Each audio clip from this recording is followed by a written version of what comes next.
When Victor returned, he found a letter from his father. He had sent it to inform him that William had been murdered. In the letter, his father told what happened. Last Thursday, I went with the family to Walking Plain Palais. We took longer than usual. We thought about going back when we realized that William and Ernest weren't with us. Then Ernest appeared and told us he was playing with William, who had never appeared. We looked for him in the house, but he wasn't there, so we returned with torches, and around 5 in the morning, I found him with the killer's print on his neck. I took him to the house, and Elizabeth realized and exclaimed that he had died because of her. In the afternoon, she had given him a miniature of his mother. The picture had disappeared, and it was undoubtedly what tempted the murderer. Your affectionate and afflicted father. The letter ended with his father asking Victor to return home to console Elizabeth.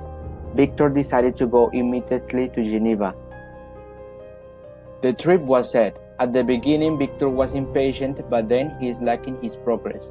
Coming home after 6 years scared him for all the changes that the place could have had, so he decided to stop a few days in Lausanne and then they continued their trip. As he drew near home, grief and fear came again over him.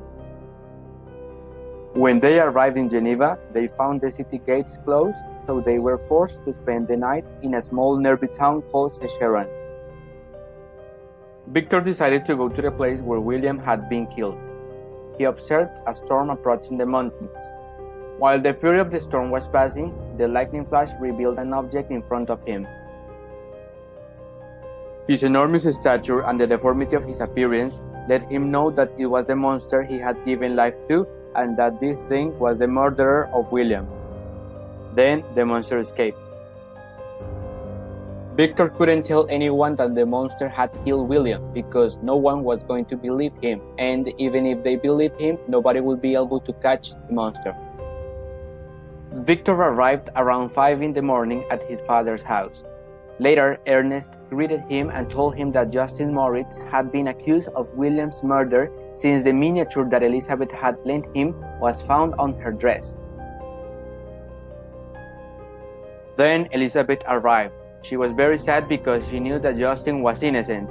Crying, she said that everyone believed that Justin was guilty, but his uncle reassured her by telling her to trust on the justice of their judges, and that he will prevent any shadow of partiality.